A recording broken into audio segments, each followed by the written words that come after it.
करना चाहिए। अब वह बचपन में रहे तो माँ गुरु बन जाती है, थोड़ा सा और बड़ा होता है तो शिक्षक गुरु बन जाता है, थोड़ा सा और बड़ा होता है तो यार दोस्त गुरु बन जाते हैं, थोड़ा सा और समझदार होता है और बड़ा हो जाता है तो आध्यात्मिक गुरु संत गुरुजन गुरु बन जाते हैं। और वो अपने आप को संत गुरुजनों के चरणों में मन की डोरी को बांध करके जो जीवन जीता है उसको सही रास्ता मिल जाता है। जैसा काम करेगा वैसा तो उसका फल मिलेगा ही मिलेगा, उसमें कोई दो राय नहीं है, लेकिन कर्मों को करने का तरीका ये संत लोगों के माध्यम से मिल जाता है तो हम काम करते हैं और उसका तरीका मिल जाता है तो उसका फल अच्छा हो जाता है। बस इतना ही रहता है, इसलिए गुरु की ज़रूरत पड़ती है। और अब हम अपने जीवन को किसी गुरु के चरणों में समर्पण कर दिए हैं तो उसके नियम कानून और सदचरित्र रहने का तरीका यह भी ज़रूरत पड़ती है, क्योंकि इसमें मन हमारा सधता है। मन को शांत करने का एक तरीका, एक सलीका मिलता है और उस तरीका से हमारा जीवन सुखमय व्यतीत होता है और शांतमय व्यतीत होता है। एक जैसे व्यक्ति शिष्य बनता है, गुरु के चरणों में अपने मन की डोरी को बांधता है और शिष्यत्व को स्वीकारता है। और जब शिष्यत्व को स्वीकारता है तो शिष्य मतलब होता है शिशु, शिष्य का मतलब होता है शिशु। और शिशु जो होता है वो माँ के आंचल में पूरा का पूरा अपने आप को डाल देता है। और जब वह माँ के आंचल में अपने आप को पूरा का पूरा डालता है तो उसको सोचने और उसको कोई भी चीज़ खाने से लेकर के जीवन में जितनी भी ज़रूरत चीज़ें होती हैं उस चीज़ को ज़रूरत नहीं पड़ती है। वह उसके लिए सब कुछ माँ सोचती है। कपड़ा पहनाना है तो माँ सोचती है, खाना खिलाना है तो माँ सोचती है, उसको खाने की भी चिंता नहीं है, वो सब कुछ माँ सोचती है। लेकिन कब? जब शिशु अपने आप को माँ के आंचल में पूरा का पूरा समर्पण कर दे तब। समर्पण की भावना नहीं होती है तो नहीं। अगर जब बच्चा समर्पण पूरा हो जाता है, इतनी दूर से बाहर खेल के आता है तो माँ के गोद में पूरा का पूरा अपने आप को डाल देता है, चाहे जैसा भी हो माँ के गोद में आकर के लिपट जाता है और अपने आप को समर्पण कर देता है। माँ उसे पूरा ध्यान देती है। इसी तरीके से अगर गुरु है वास्तविक, गुरु नाम गरिष्ठ, जो गुणों का भरपूर हो, उसके अंदर सारे सद्गुण समाहित हो और गरिष्ठ हो, बात करने में, व्यवहार में, जीवन में, चरित्र में, हर चीज में अगर गुरु वह है सच्चा तो उसके जीवन में, उसके चरणों में अपने आप को हम डाल देते हैं शिशु रूप, तो वह पूरे का पूरा जीवन संभालने को तैयार खड़ा है। लेकिन कब? जब हम अपने आप को गुरु के चरणों में डालें तो। इसी तरीके से अगर जो हम अपने जीवन को वहाँ समर्पण करते हैं तो उसके कुछ नियम होते हैं, कुछ कानून होते हैं, कुछ चलने के तरीके होते हैं। उनको समझना और उनको समझ करके जीवन में चलना बहुत बड़ी बात है। जैसे कबीर पंथ में दीक्षा लेते हैं, उसमें पहला काम है बंदगी का। समझना बहुत ज़रूरी है, क्योंकि अगर जो हम बंदगी को नहीं समझेंगे तो हम करेंगे कैसे, और करेंगे नहीं तो हमारे अंदर श्रद्धा आएगी नहीं और दूसरों को हम समझा नहीं सकेंगे। इसलिए बंदगी करना जरूरी है। बंदगी का मतलब है वंदना करना। और बंदगी किस तरीके से करना चाहिए? क्योंकि गलती जब किसी से हो जाती है तो उससे हमें क्षमा याचना मांगना पड़ता है। तो कोई बात को बहुत ज़रूरी, बहुत अधिकतम से बात अगर हम करते हैं तो उसमें हम त्रिवाचु करते हैं, 3 बार उसको करते हैं। तो हम कबीर साहब के पंथ में, कबीर पंथ में साहेब बंदगी, साहेब बंदगी, साहेब बंदगी 3 बार करते हैं। इसमें मतलब 3 ताप, 3 गुण, दैहिक, दैविक, भौतिक, ये तीनों ताप मिटने के लिए, गुरु के चरणों में अपने मन को झुकाने के लिए हम उनसे अंजलि बांध करके, जिस तरीके से अंजलि बांधते हैं और पानी ना गिरे इस तरीके से बांधते, ऐसे बांधे ऐसे बांधे, वो नहीं, एकदम बिल्कुल सही तरीके से अंजलि बांध करके अगर 3 बार अगर जो हम उसका चेहरे का दर्शन करते हुए हम अगर साहेब बंदगी करते हैं तो हमारे जो सिर झुकता है, तो जब सिर झुकता है तो अहंकार टूटता है। जिस व्यक्ति का अहंकार नहीं टूटा है तो उसका सिर नहीं झुक सकता है।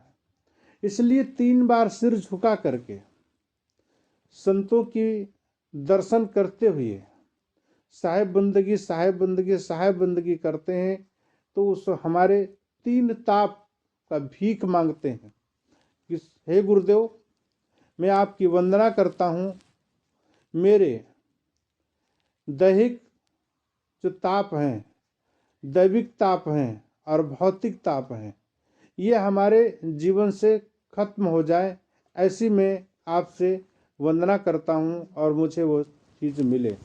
दैहिक मतलब देह के जो भोग हैं, रोग, दैहिक दैहिक ताप और दैविक दैवी संपदा, दैवीय ताप, जैसे ओला पड़ना, वृष्टि पड़ना, ये सब सारे जो ताप होते हैं ये खत्म करना। दैहिक दैविक भौतिक जो लोगों के द्वारा जो हमें मिलते हैं ताप, ये सारे ताप हमारे खत्म हो जाए, इस तरीके हम उनसे वंदना करते हैं और इसीलिए हम साहेब बंदगी का उच्चारण करके अपने जीवन को समर्पित करते हैं। ये एक बंदगी करने का सिस्टम है।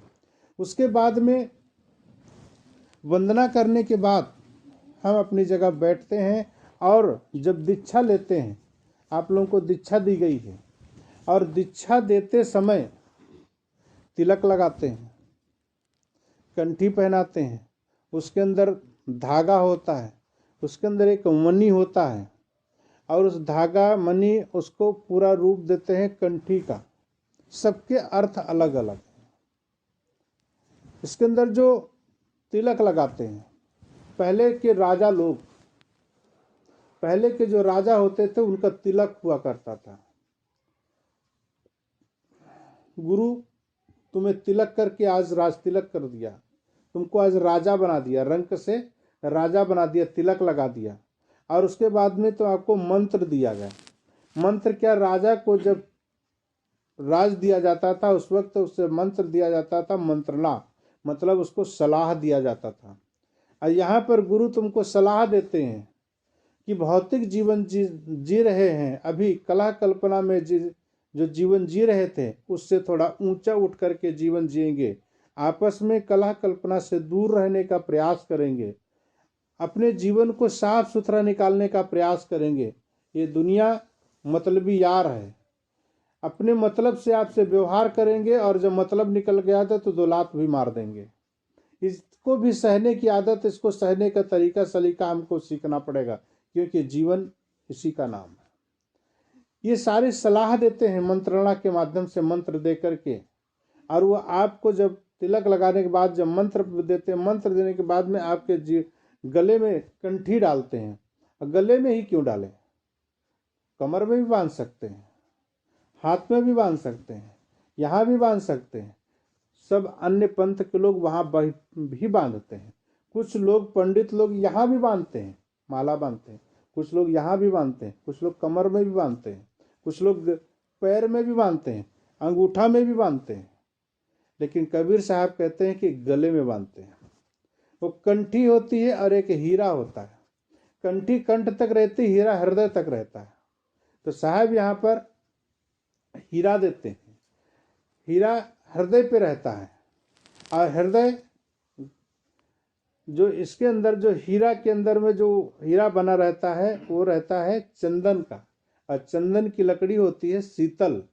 उसका प्रतीक है कि आपका हृदय शीतल रहना चाहिए, इसलिए चंदन शीतल रहता है। और वो हीरा, वो चंदन की लकड़ी से जो बना हीरा है, वो आपके गले से लेकर के आपके हृदय तक रहता है। और आपका हृदय शीतल रहना चाहिए। और जब शीतल रहेगा तो आपकी निकली हुई वाणी मीठी निकलेगी, और जब मीठी निकलेगी तो आपका परिवार, आपका समाज जहाँ रह रहे हैं उन लोगों से सुंदर बात व्यवहार सही तरीके से जीवन जिएंगे। उसके अंदर जो धागा पड़ा रहता है वो 9 गुण का होता है।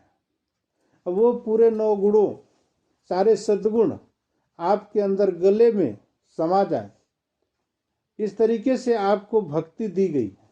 और उस भक्ति का महत्व अपने जीवन में इन्हीं सारे सद्गुणों को अपने जीवन में उतारना, और उतार करके अपने जीवन को जितना अच्छा हो सके उतना बनाने का प्रयास कर दे।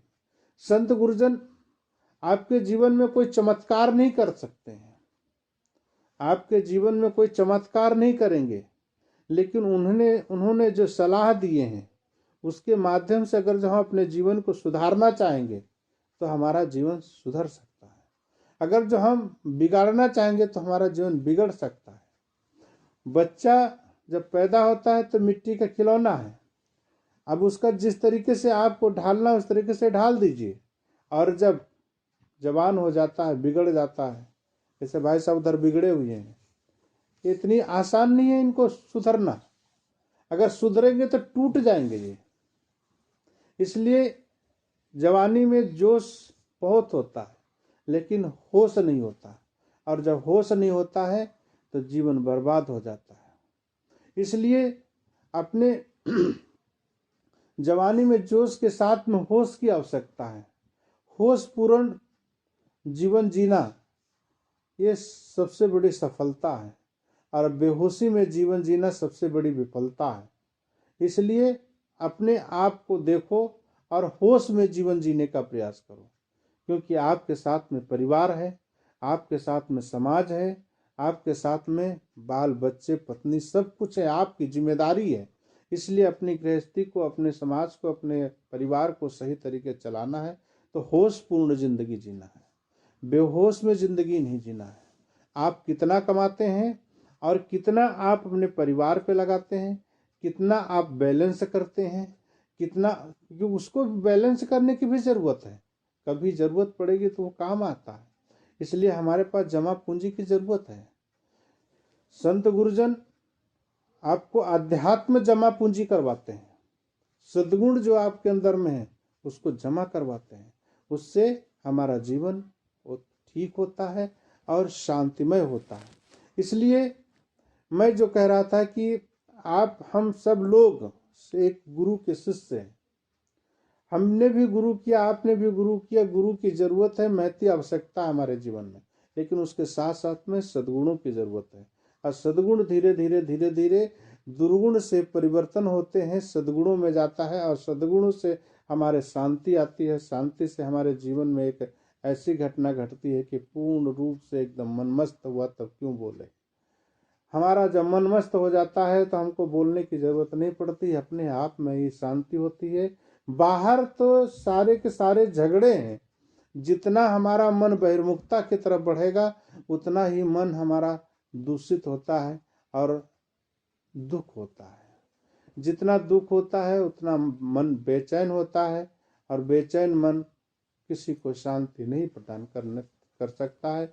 इसलिए शांति चाहिए तो संत गुरुजनों के साथ में रह करके, या नहीं मिल पाते हैं तो उनके साथ उनके साहित्य मिल जाते हैं, उनका सत्संग मिल जाता है, उनका सहचर्य मिल जाता है।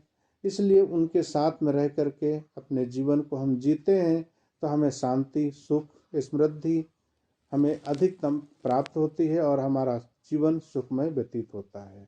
बोलिए सदगुरुदेव की जय। समझ में चला, नींद भी आ गई है।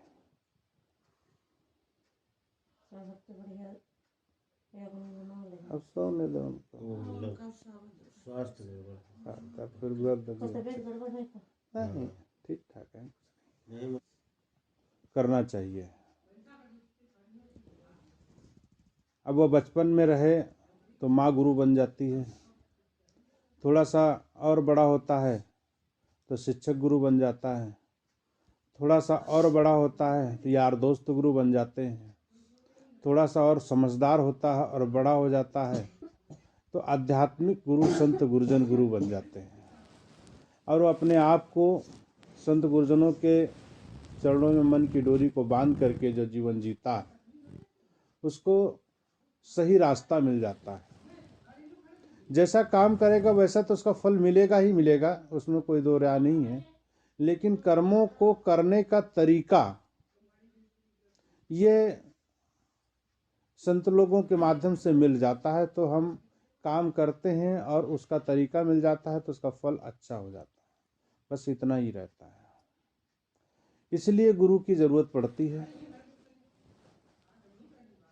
और अब हम अपने जीवन को किसी गुरु के चरणों में समर्पण कर दिए हैं तो उसके नियम कानून और सदचरित्र रहने का तरीका यह भी ज़रूरत पड़ती है, क्योंकि इसमें मन हमारा सधता है। मन को शांत करने का एक तरीका, एक सलीका मिलता है और उस तरीका से हमारा जीवन सुखमय व्यतीत होता है और शांतमय व्यतीत होता है। एक जैसे व्यक्ति शिष्य बनता है, गुरु के चरणों में अपने मन की डोरी को बांधता है और शिष्यत्व को स्वीकारता है, और जब शिष्यत्व को स्वीकारता है तो शिष्य मतलब होता है शिशु, शिष्य का मतलब होता है शिशु, और शिशु जो होता